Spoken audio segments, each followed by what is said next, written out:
Hey, good morning, guys. It's a bright, sunny Saturday morning, and I thought I'd give you guys just a little bit of an update. The last we talked about the pigs, I was telling you about how they were feeling a little bit sick. There was some concern that it could be a pretty big deal. That's a virus that gives the pigs diarrhea. And the problem with little pigs is that they can quickly scour out, get dehydrated, and sometimes there's even some internal damage that's done to the digestive system that can affect them. So anyway, there was some concern about that, but just wanted to give you an update that the pigs are doing well, actually. I think we're almost through it. The youngest pigs, there's a couple pens in this barn here that still have a little bit of, you can see a little bit of loose spots in the pen, but other than that, I think we're through it. So that was a blessing because we weren't sure what that could be, but turns out that it really wasn't too big of a deal for us. So I'm excited that we're getting through that and we're moving on to growing pigs.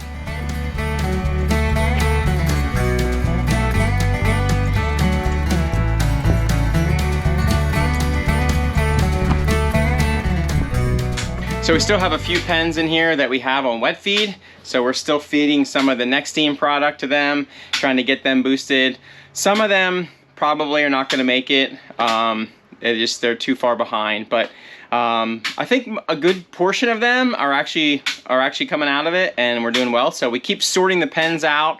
So we pull out the smaller, weaker ones, put them together, pull out the ones that are growing and healthier and put them together. That way we can kind of keep them segregated, the weaker ones segregated, so they have the best opportunity that they have to make it through it. So anyway, a couple of them are still in wet feed, so we're gonna mix up some wet feed and get them fed.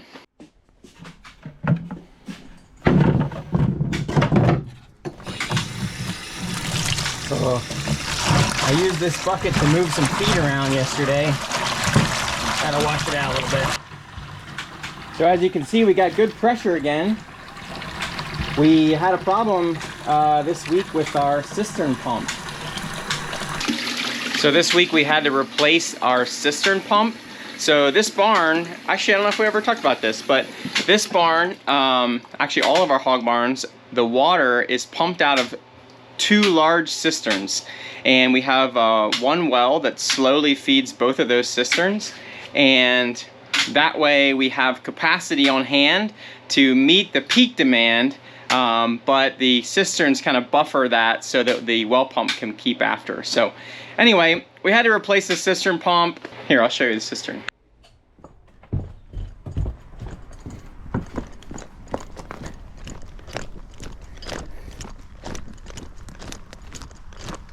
So what looks like just a little manhole cover right here is actually a 3,000 gallon cistern that's underground, of course, so it doesn't freeze. Don't want to drop my phone in there.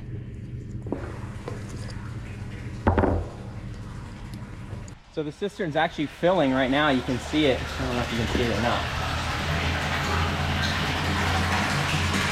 So it's a huge tank down there, 3,000 gallons worth, and there's a well pump essentially that's in this cistern that pumps water from the cistern into the barn. And that pump was shot. We couldn't make good pressure, and so earlier this week we had to pull out the pump. We put a new pump on it and we dropped her back in, and it's been working out good since.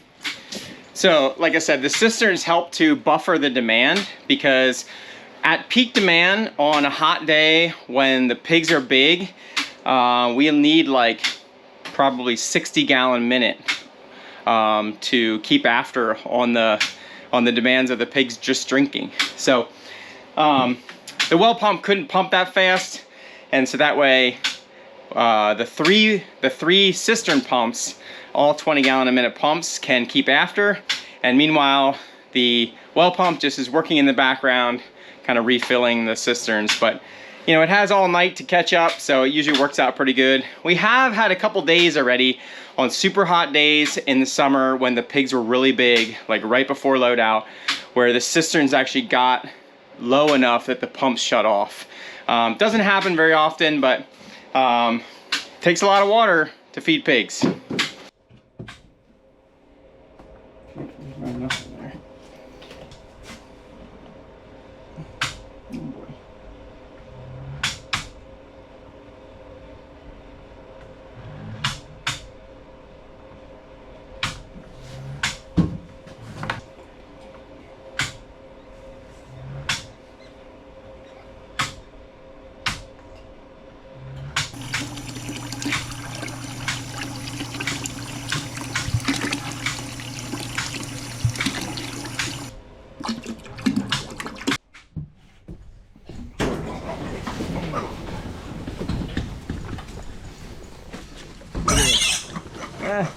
Look at how dry the pens are. That's great news.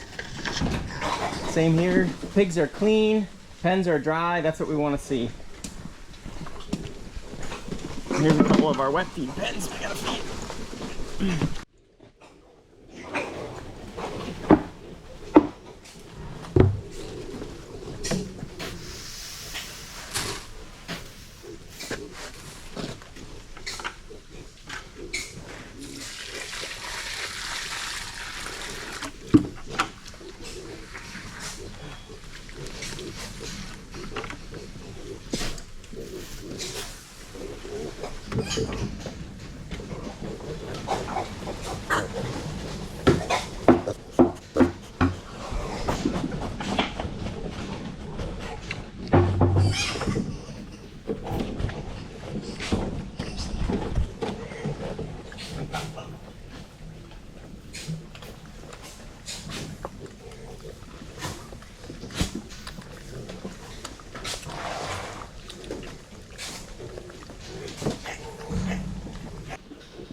So we've been having this problem with low amp draw on the feeders. If I look at my events, low amp draw, heater number 2, Pro Pork side 1. So I think it's an issue with the backups actually. Go back here, take a look at this. So you can see the orange means that it's has a problem, and we're getting low amp draw on the second heater there. Let's take a look at the backups, see if we can figure it out. So here's our backup controls. These are the thermostats that control the fans if the computer would shut down. So it's a redundancy so that if the computer would shut off and the barn would start to get warm, these thermostats actually control the fans. So actually I'll show you. So for instance, this one does the heat and these two do fans. So if I bump this up or down till it clicks, there it clicked. Oh, I forgot, I can't show you. We have the fans blocked off right now because we're still trying to keep some heat in the barn. If you remember, we talked about that, but we seal off the fans at the back for now, so can't show you right now, but let's make sure these are set right. So the problem that we're having is this low amp draw on our heaters, and I think what's happening is that the backup system and the regular system are both calling for heat. So they're both completing the circuit, which is like a dual path. And so the current goes halfway, and it doesn't register through the controller as full amp draw. So then we get a low amp draw alarm. So what I'm seeing here is this is set at just a little bit over 70 degrees.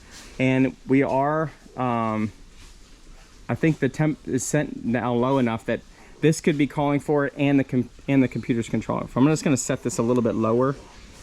We're gonna set it at 60 degrees. So if it gets to 60, this thing will call for it. Otherwise it won't. I think that should fix our problem. So does that make sense? It's basically like if you were flowing water from point A to point B through one pipe, and then there was another parallel pipe to it that the valve was closed. The flow through the one pipe would be at a set rate. But if you open the valve to the other pipe, now the flow can go down through both pipes to get to the end. So although the end flow is the same, the flow through each individual pipe is half. And that's kind of what's happening electrically with this circuit when the backups call for it and the controller calls for it. So the backup should always be set just a little bit lower from where the controller is set. All right, looks like that fixed it. We're back to green.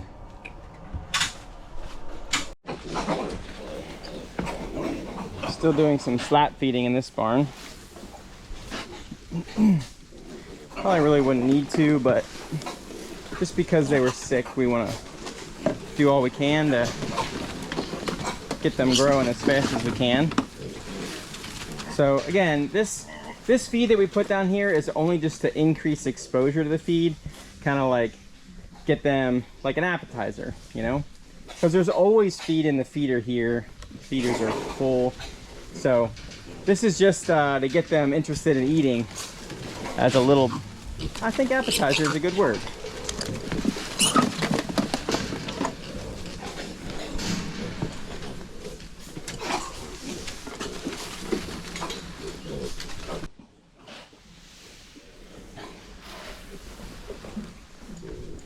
Okay, I think everything's looking good.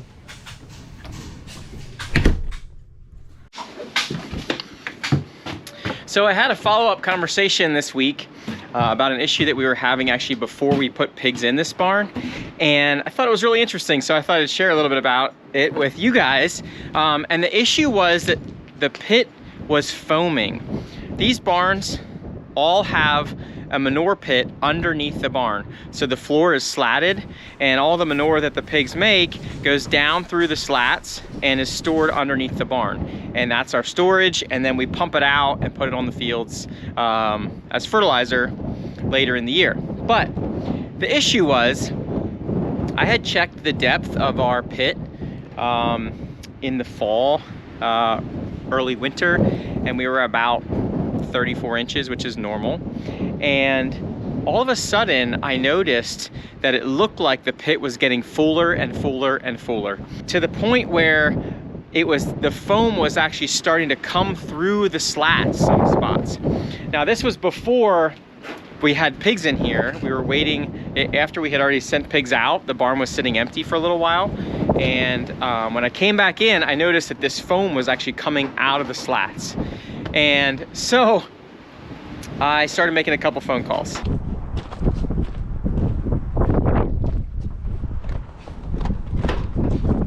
So we use a pit additive that we put in the pit, and that keeps bacteria growing in the pit, which keeps the manure from getting solid. So this is good bacteria. So just like in your digestive system, you have good bacteria in there that's helping to digest the waste, and same thing is happening in the pit of the barn.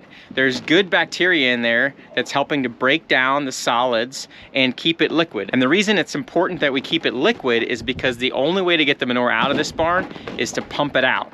So we have to have it liquid to be able to pump it. In each corner of the barn, there's a pump out pit, and that's where we pump the manure out of. So at any rate, we put this additive in the pit to keep this good bacteria going. So I called our pit additive rep and told him the issue. There's crazy foam. He said, well, how deep is the foam? And I said, I don't know. It's probably like 2 or 3 feet deep. He's like, oh, wow. He's like, sounds like we have a problem.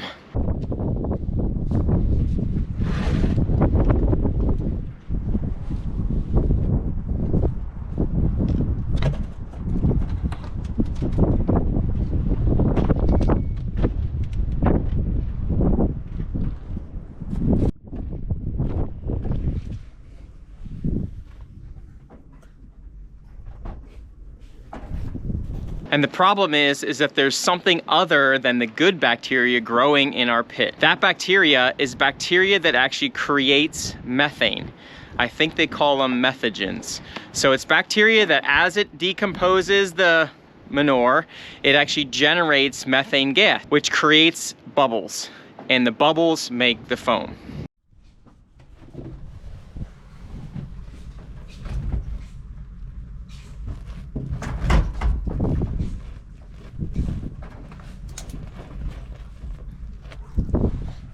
But he said there is a solution, and that is to put a pit additive in that actually kills the methane producing bacteria. And they have products like this that are specifically formulated to attack methane producing bacteria. And they're actually usually used as a feed additive. There's a lot of technology going on right now about reducing methane that's generated from animals as they poop, and this is a product that they use as a feed additive to decrease the actual methane that's generated in the body of an animal. But in our case, we're not in the body of an animal, we're in our manure pit, but the problem is the same. So we got some of this additive and we dumped it in the pit, and within a week or two, the foam was almost completely gone. There's always a little bit of foam on the top. That's pretty normal, but to have several feet of foam was not normal. So if you look at, this is the pump out pit right here. If you look down in here, you'll see some of the foam on the top there.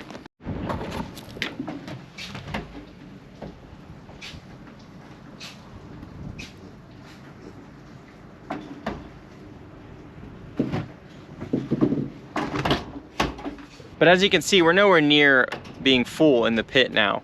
It was just all that foam in there.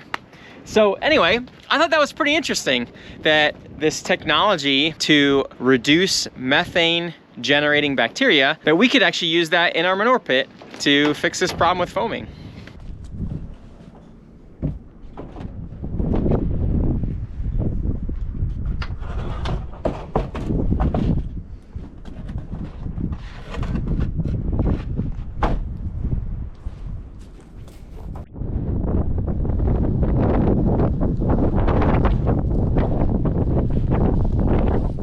So after we got this foaming issue resolved, I was curious about what to do about the normal pit additive that we put in there, because I wasn't sure if the bacteria that creates or that helps to grow would be a problem or not. So I called our pit additive rep again. That was the call this week, and said, hey, the foaming issue seems to be fixed, but do I put the additive back in or not? And he said, absolutely, put the additive in. Because what we want to do is get the good bacteria reestablished and to take over. He said that methane producing bacteria can kind of take over the good bacteria and kind of push that back and kind of bully its way to the front of the line. But he said if there's enough of the good bacteria in there, it can keep the methane producing bacteria controlled. So anyway, got to put the pit additive in. So this is the product that we use. We got it all put in. So this pit charger is a product that has bacteria and enzymes that accelerates the breakdown of manure. And so in our case, keeps it liquid. So yeah, we've been using that for several years and have had good success with we've had good success with it. I don't know what other products are out there really. This is one we've been using ever since my dad was putting pit additive in. But yeah, necessary part of keeping the manure ready to be pumped out.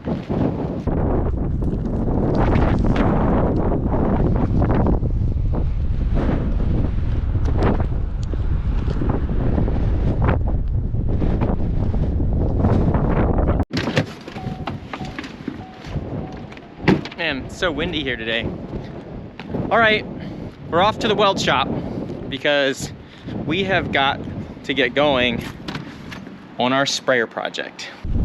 You guys remember seeing this old sprayer? This thing's been sitting here all winter long. We got to get the rest of this boom off here and put it on the other sprayer, but I got to get the booms fixed. That's the problem. These booms have been laying in here in the shop all winter long. I had cut these parts, and that's as far as I got. So need to get on it. Time's running out.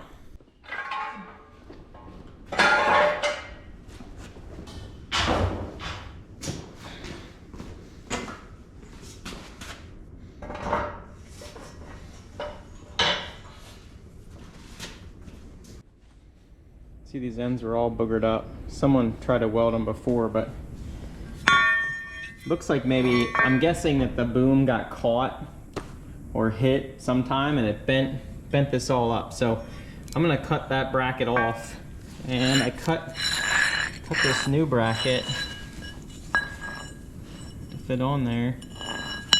So I'm gonna cut this off, put the new bracket on there, and then we'll see what we can do here.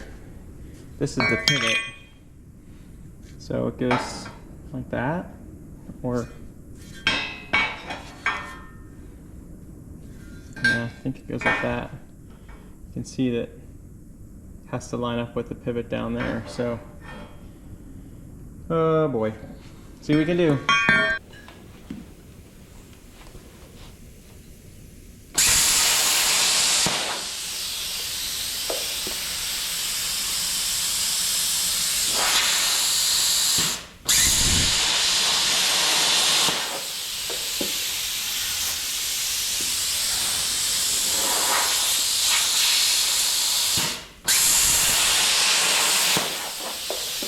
What's happening here?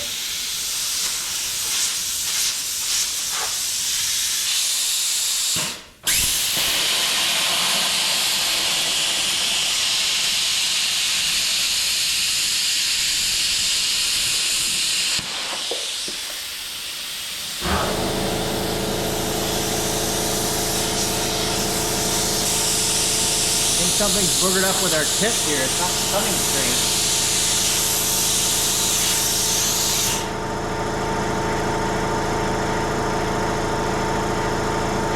All right, I just got a call. Feed truck came. They can't fit the load into the bin. They have 3 ton left, so we're gonna run down to the hog barn quick and see if we can help them out.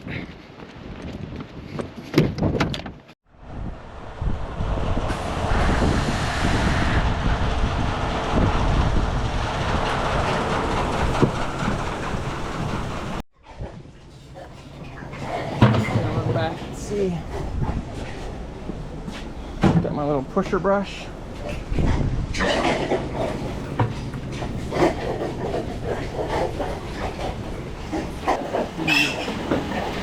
Feeders are pretty full. They're filling now.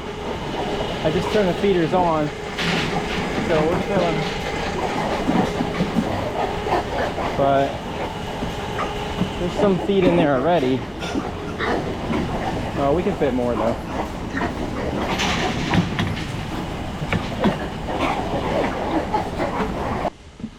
All right, side one has some to fill, so I just turned the feeders on, and we're gonna get the feed running in here, and we'll keep working on side two. Side two is pretty full over here already, but see if we can work some feed in there.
All right, we got feed running in on all 4 lines now, and I think we should definitely fit it in. He said it's probably only more like 1.5 tons, so we can definitely fit that in here. We just have to let the feed run in, and hopefully that'll get them taken care of. So if you remember, these feeders fill sequentially, so that's why I'm pushing away the feed in the front feeders, because otherwise the back ones would just shut off right away. So we have to put a little bit of feed in all of them and work down the line.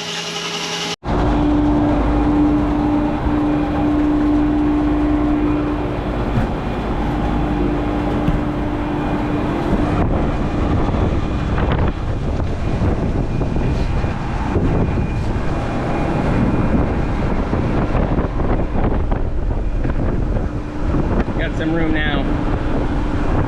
All right, that's it. Pretty cool.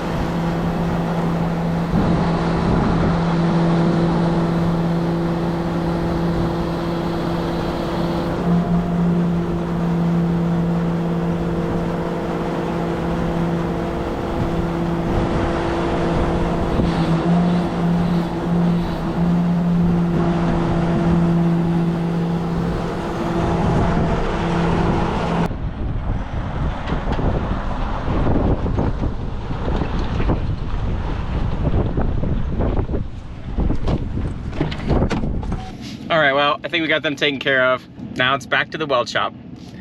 Hopefully we'll have a little bit better update on the sprayer project next time for you, but now you can see why it's taken so long to get this sprayer project done. See you next time, guys.